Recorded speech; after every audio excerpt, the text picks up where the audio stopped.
now, and we're off. So, folks, thanks very much for bearing with us. A few technical difficulties there. First off, Eamonn, thanks very much for joining us today. We're very lucky to have you here. A former Kerry player and former Kerry manager who's lucky enough to get an All Ireland in both. You come with a wealth of experience, and we have a few questions here today that we're just going to run through if you're happy enough to answer a few of them. Yeah, no problem, Mickey. Shoot away. So the first one we have is from Orla, and she has said, Eamonn, what is the toughest thing about inter-county management? I think the toughest thing is easy enough for me from the point of view that when you have a group of players that are very committed to the cause and give it everything and give you everything, give the group everything and give the jersey everything, when you're leaving them out on big days, then it's tough, and it's something, the longer I was in the job, it was something I found more and more challenging, because you appreciate how much that the lads are putting into it, and you know that obviously only 15 can start and only 26 can travel on the day, and you've big squads. Oftentimes the fellas that are actually most disappointed are the fellas that are maybe a sub on a big day but don't get any game time, and I think that definitely was a challenge for me. I think all the other things you kind of you accept it as being part of the job in terms of the time commitments and everything else that goes into it, but for me personally, I always found that quite challenging, and it's certainly one part of the job that I don't miss. Great answer. Eamonn, what games principles are best for developing a kicking style of game similar to Core Finn and Kerry? And that's from Porrick Harvey. I think there's a lot you can do. There's a couple of the basic things, I suppose. One of the first things you'd say is that obviously the actual act of kicking is important, but also, you know, having a target to kick to is something that's important as well. And often it's something that can take a while to develop, that particularly if a team are used to running the ball a lot, doing a lot of hand passing, getting players further up the field to actually make themselves available for the kick pass in the first place, is certainly something you have to look at. But I think the things that we often did in training, you know, to promote that kicking as much as we could was one play of the ball, either one hop or one solo. Particularly, maybe you'd give the inside forwards as much play as they wanted, that if they wanted to take on their man, but further out the field, you'd be asking players to move the ball as quickly as possible. So if you gave them either a hop or a solo, and the ball had to go, then it promoted things going a bit quicker. And the other thing that, maybe two other things we used a good bit, was a maximum of 3 hand passes in a row. The next one had to be a kick pass then, and it got fellas thinking, and fellas were looking to move the ball. And another one was that if you got a free kick, that it always had to go forward, to encourage again the players to make themselves available further up the field. Another thing that I always found helped is that the sooner you get a kick into it, it actually flows better up the field. So if you can get your full back line kicking, or even your goalkeeper, if balls pass back to the goalkeeper in general play, if you can get them kicking, it almost kind of creates chain reaction up the field then. So I think getting those couple of principles in place certainly, you know, can promote that kicking game. But again, it's based around the personnel you have. Are they accurate kickers? Are they comfortable kicking? Does it suit a particular group that you have? And obviously when it works, it can be very effective. But I think probably getting the mix right between kicking when it's on and kicking accurately, and then making the right decisions as well when it's time to hold on to the ball. And just when you said, just in terms of the question, do you think the new rules with the forward mark, do you think it's making as much difference as people thought and at the start of the league? The offensive mark, is it, Mickey? Yeah, just your general thoughts Yeah, on it, Eamonn. I don't, I don't think it's made as maybe big an impact yet as people thought it would. I suppose the fact that the league has been cut short, particularly as it was coming into the period where teams would be bedding in the couple of things maybe that they were trying, the weather would have been getting a bit better, might have been a bit more conducive to trying to promote the forward mark. But as the summer would have gone on, and hopefully if there is a championship later on in the year, I think that we'll see it having a bigger impact. All right. If used correctly, it can be a very clever play, and it can obviously get handy enough scores in that scoring zone if you can, again, have the player presenting himself and get that accurate kick away. And this next question is from Tag Brannigan. Do you have any coaching resources or material that you've used from the start of your coaching career, or like a video, a book, or even a piece of advice from a former manager? I don't.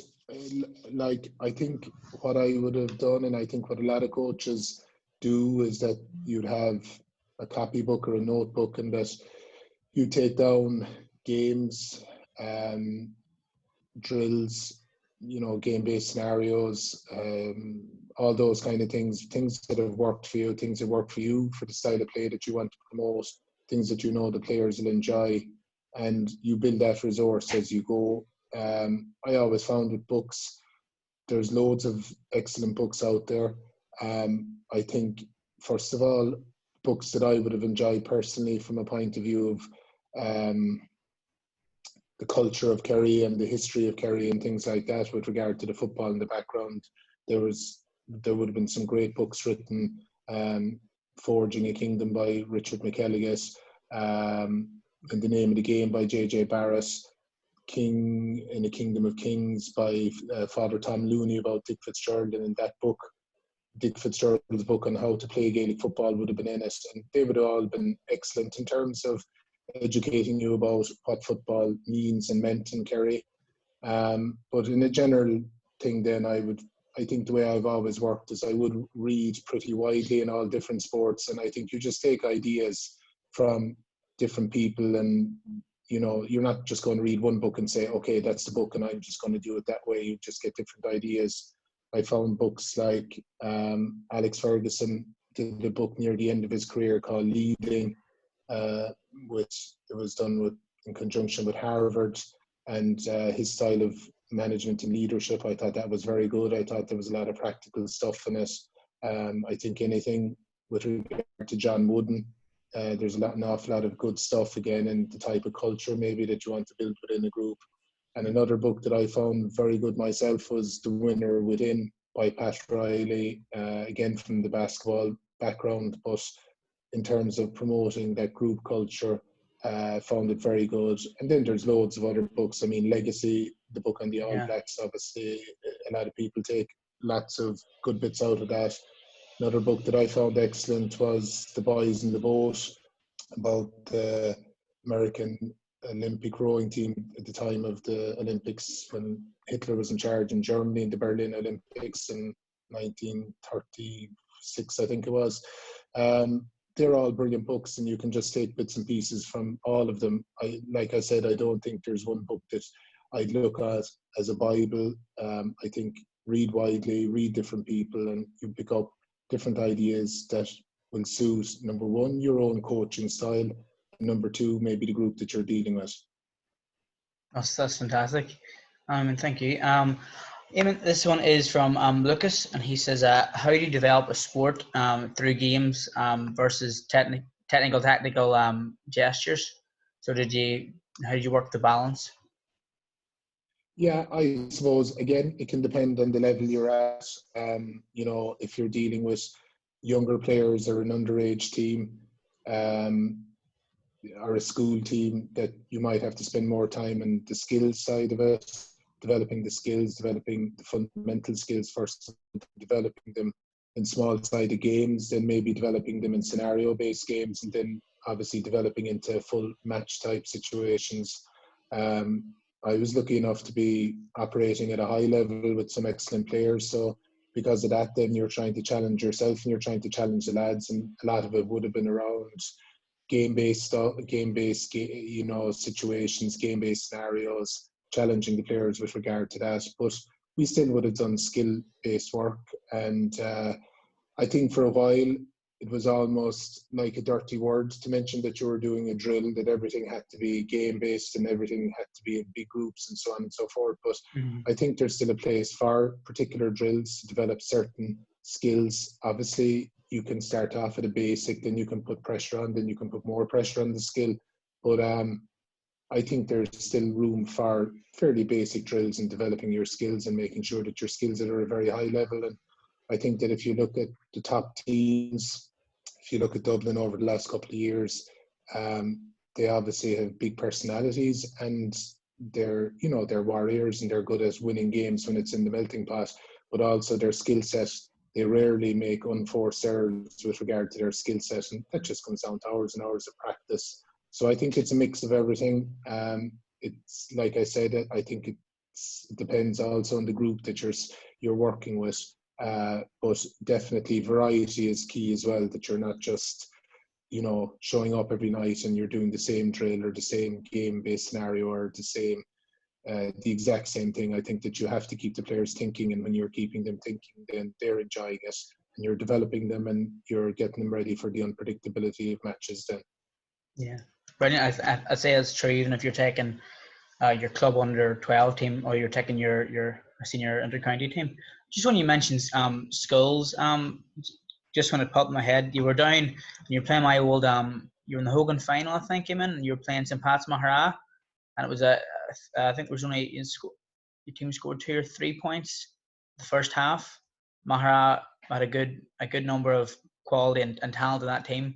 After I left a couple of years, but it's a good team. Connor Glass and Donny Talon and boys.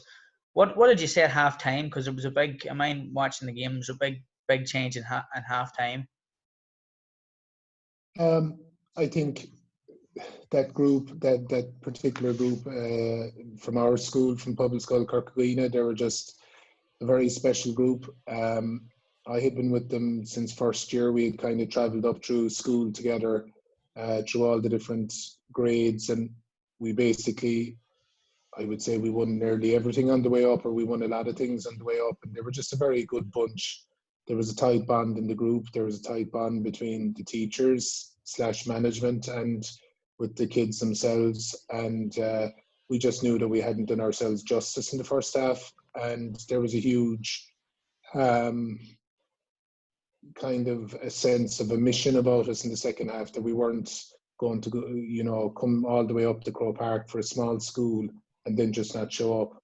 And that hadn't been their story up until that point. They'd always delivered on the big days, and they that game.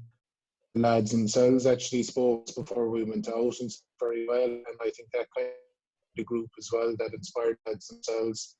Matthew Flaherty, he gave a great speech just before the lads went out. So again, oftentimes, again, whether it's an underage team or all the way up to senior inter-county, if you have stuff coming from the players themselves, it's particularly good stuff. Obviously, it's way more powerful than coming from anyone else in the dressing room, and I think that was a big factor. And the lads just threw the shackles off, and they played well in the second half, and we got a goal early in the second half, and it really settled us, and we went on and won it from there. And it was it was a huge win for us, because there's roughly 400 in the school, and 200 of those are girls. So it's a small school, and to be competing, with schools like St. Pat's Mahara that have such a history in the competition, it was a special time for us. Fair. So you had a good rapport with those players from first, second grade, like. Yeah, absolutely. And I think as well, in a school team, you can it's a different environment, and you're seeing the lads every day, and you can make a big difference in terms of, you didn't do this the last day, you can do this better the next day, or do you remember that happening in that game? Or you're just meeting them a lot, even more so than when you're involved with Kerry. You're meeting a couple of times a week, but you're meeting students 5 days a week, and you're teaching them a lot of the time, and it's a nice environment to be involved in, and it's something I've always enjoyed, and I still enjoy, in fairness. Eamonn, what this question is sent in from Connor Daly, and he's a Tyrone man, and he says that what is your biggest regret as an intercounty manager? I know it might be a bit of a cliche to say that I don't really regret anything. I think you can't, because when you're playing big games, everyone, from management to players, you go out, you try to do your best. We made plenty of mistakes. I made plenty of mistakes. We got plenty right on days, we got plenty wrong on days, but you just have to take it all. You have to take the rough and tumble with the good days. Looking back, there was definitely a couple of days that got away from us that we could have won. The 2013 semi-final against Dublin was a tight game that could have gone either way. Similar to 2016 semi-final. 2017 drawn game against Mayo, the semi-final, we were a point up and we had possession, should have seen it out, and we didn't. We played poorly in the replay and lost the replay. So they're all disappointments, absolutely, but I wouldn't call them regrets, because I think regret suggests you can't move on from, or something that you feel very personally culpable for, whereas I think that's the beauty of team sports. We're all in it together, from the manager to the players to the backroom team to the supporters, and when you win it's fantastic, and when you lose it's disappointing, and that's just it. You get on with it. Okay. This next question, a lot of teams would do in the winter and off season 5-a-side. A lot of teams would do gym work. Eamonn, do you have a best training to do, or an idea of what's best for the off season and winter in your own head? Yeah, I think we always had a kind of an unusual setup from my own time playing, in that when Kerry finished, we went back to our clubs and we were always very busy. We played a good few years. I would have played North Kerry finals and St. Stephen's Day, so there wouldn't have been any off season as such, that we would have been just playing away the year round, and come back, then we were back with Kerry, and that was it, the way we went. In terms of, as a general thing, I think the couple of things that I would advise players to do in the off season is, number one, to try and do something different, like you said, 5-a-side or basketball or whatever, just to, rather than dulling your appetite for football, to go away and do something else that might help your football skill set wouldn't be the worst thing in the world. And the other thing then is that if you have weaknesses in your own game or weaknesses in your body, whether it's fitness, whether it's an injury, whether you need to lose weight, put on weight, whatever you need to do, that you can use that off season maybe to make a bit of a difference, because once you get back into training again, you're doing what the group is doing and you're part of that, and it's hard for the bit of individual stuff. Certainly off season you can improve yourself personally and refresh yourself, and maybe give your mind that chance to disengage a bit from football, and then when you're coming back, that you're hungry and ready to go again.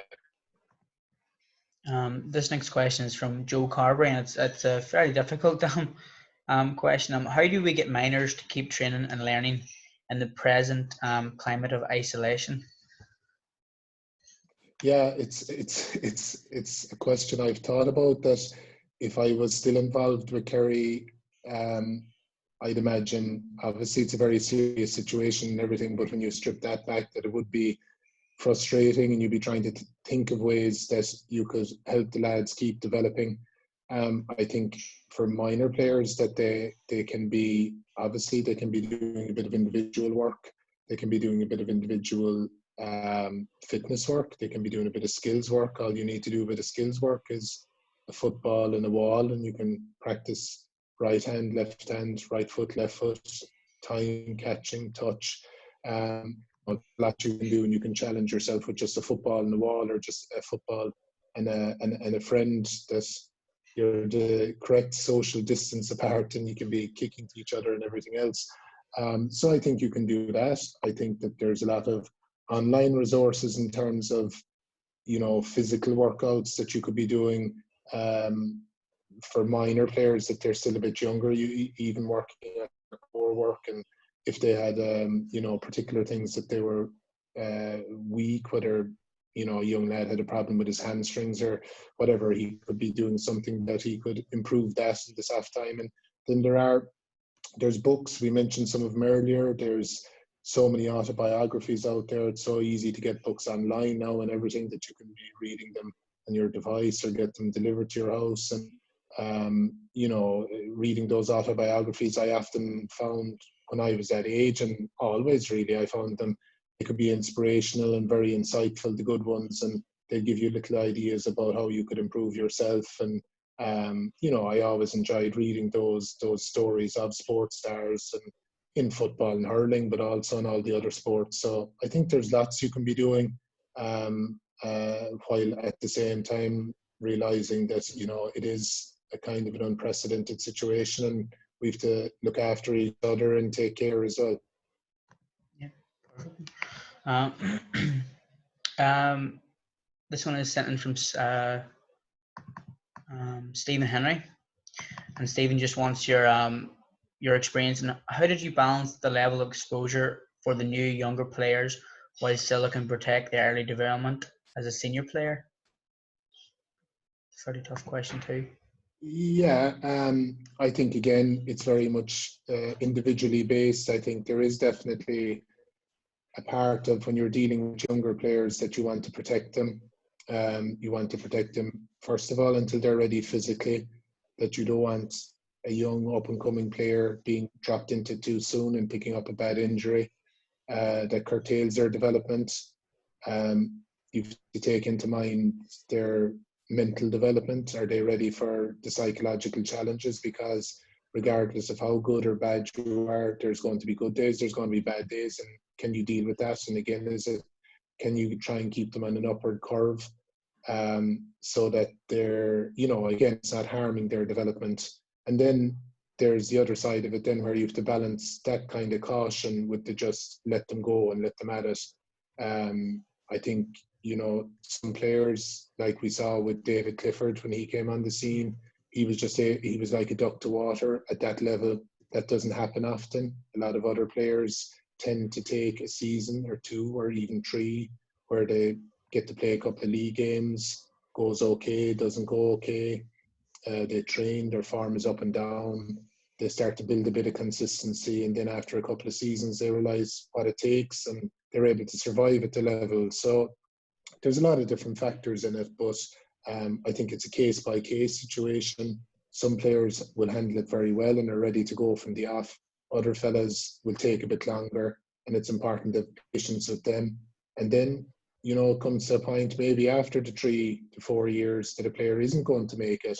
And even though a lot of work has gone into that player to try and get him to the next level, having the kind of, you know, wherewithal to accept as a managing team, as a player, that look, you might be better off back with your club for 12 months, and that, you know, you might come back a different player again. So there's a lot of different, I suppose, factors that come into it. But I think at all times what you're trying to do, with particularly with players that are under 21, is you're trying to protect them both physically and mentally, and at the same time get them developed and get them adding value to the group. So there's lots of different, I suppose, situations that come into getting that right. This one is more towards maybe being a school coach or coaching a club. But what advice would you give when coaching underage to ensure that weaker players get enough attention to their skills, and the stronger players are continually improving as well? Yeah, I think it's an interesting question, and I suppose there's a couple of things. That first of all, when you have the group as a whole, you can have game-based scenarios, you can have skill-based games, you can have just simple drills that have different levels of difficulty that for a player that's at the more basic level, will be able to do it and will be able to get something out of it and will be able to improve. But then as you go up through the gears, maybe the better player will come to the fore and will be challenged there. The lesser player might find it a bit tougher at that stage, but at the same time, by challenging them, you're hopefully going to improve them as well.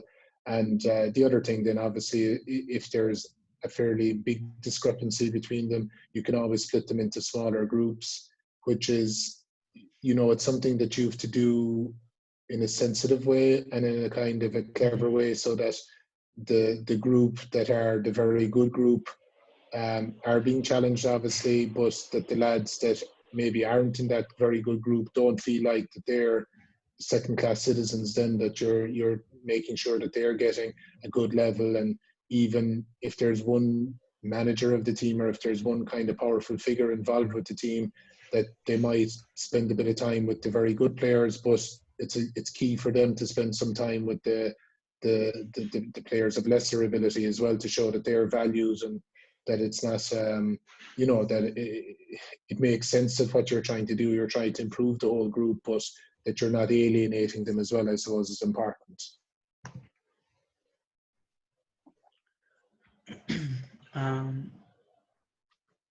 This Just next turn on one. the light there, Mickey. Well, we'll just go for one more question from Brian, and if we can squeeze it in. No, you're grand. And he says, what has been your most effective way of dealing with strong-minded individuals? Strong-minded individuals. Well, I think, first of all, that if you want to be successful as a group, you need strong-minded individuals. You need big personalities throughout the group, from players to management. From a management perspective, it's great to have big personalities there that are going to challenge you, that are going to challenge the group, that are going to challenge each other. And at the same time, it's important not to be dominated by big personalities, that there can only be one boss. A player is a player. The manager / coach is there to manage the whole group and think what's best for the whole group. And I never felt threatened or undermined or anything by the players. I always love to see them challenging me and challenging the management group and challenging each other. I think it's a very healthy thing. But as in all positions of leadership, then when the top man makes a call and what way you're going to go, the group goes that way, or there has to be hard conversations. But I have to say, in my time involved with Kerry, and we had plenty of big personalities, the lads were very respectful of me, very respectful of the manager's position. And that doesn't mean that they didn't challenge me at times. Of course they did, and I welcomed that.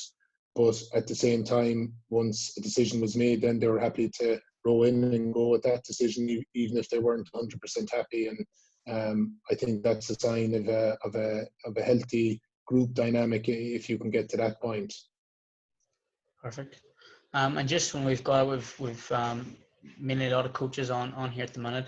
Eamonn, just to finish this off, if you had one piece of advice for them, I'd say, and relating to game day and managing and coaching a team, what would it be?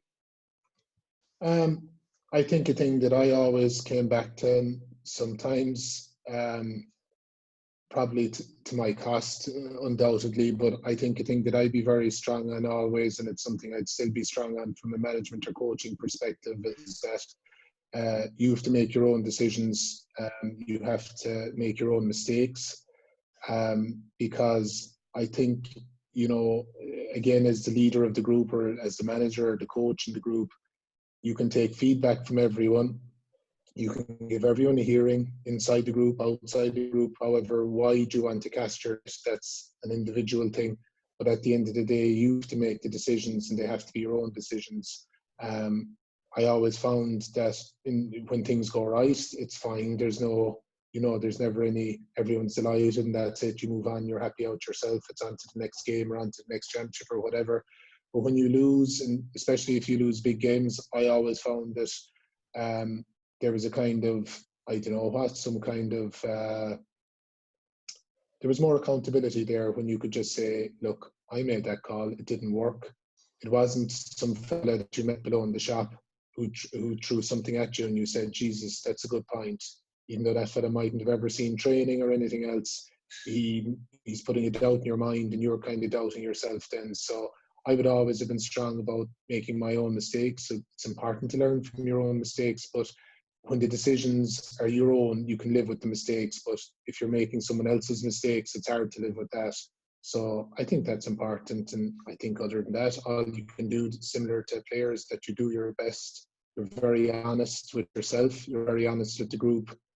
Communication is important, that you're communicating with people, even if it is arguments, even if there is conflict. I think there's nothing worse than things being left unsaid and then festering, and it'll explode at the wrong time. It'll explode at half time when you're 5 points down. Instead of getting everyone together, it'll, throw a grenade into the middle of the whole thing. So I think if you have those couple of principles and be true to yourself, everyone has different personalities, everyone has a different way of doing it. And once you're working hard and doing your best, I don't think there's much more you can do. Perfect. And I think that'll do us for tonight. That's nearly every question covered. Just again, thanks for everybody for the patience, for sticking with us. We got there in the end, and this has been recorded, so it'll be uploaded next few days onto our YouTube channel, so you can rewatch it then. And lastly, Eamonn, thanks an absolute million for your patience and for your time tonight. I've took a few things away from today, so I'm sure coaches have as well. And that's really us. Everybody make sure and stay safe in the current climate, what's going on, and just keep checking out for your emails and social media for our next webinar. Hopefully it'll happen on time next time. But sure, at least we got through to the end. Eamonn, thanks an absolute million. Thank you. Perfect. See you all. Good luck. Take care. Bye. Cheers, folks.